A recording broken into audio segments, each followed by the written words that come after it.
Meron lang ako 20 pesos. Pero hindi ko alam kung paano palalaguin ko.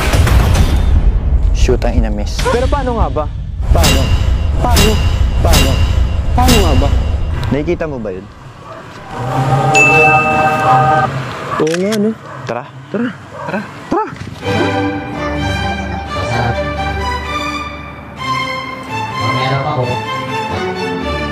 Kaya ito ako si GB, isang poging vlogger at samahan niyo ako maghanap ng matatayaan sa perya.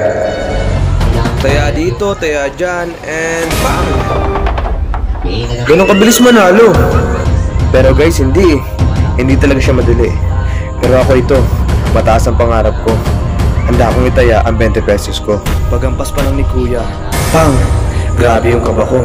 Kaya ito, buti na lang paglay. Nagkaroon pa ako ng pag-asa.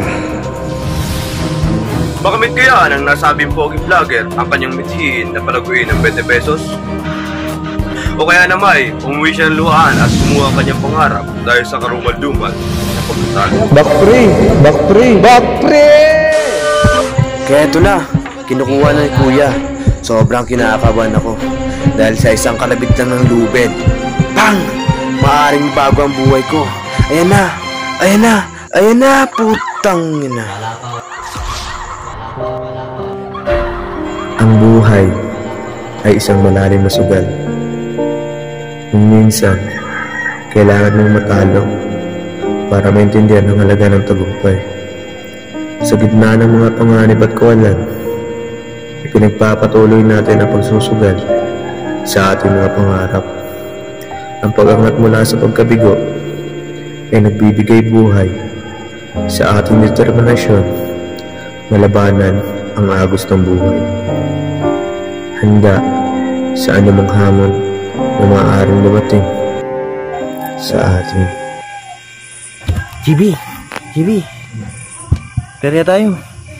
Okay. Punta tayo perya. Ayoko. Malas ako ngayon.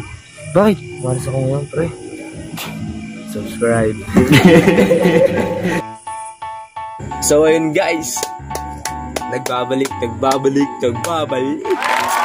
This is Boss JV once again, and thank you so much sa support nyo guys. Pasensya na kung matagal akong hindi nakapag-upload kasi nawala yung page ko. Sana supportahan nyo pa rin ako sa panibagong page. Ito yun, please like and follow na. Mag-subscribe na rin kayo sa channel ko. Ito pa rin siya ang bumabangon. Mag-upload ulit ako doon. At sa mga gustong ma-shoutout, just comment #BossJV the Poging Vlogger. Yun lang. Thank you. Kita-kita sa susunod na video. I was sitting at a cafe, staring out the window, dreaming of a love like fire.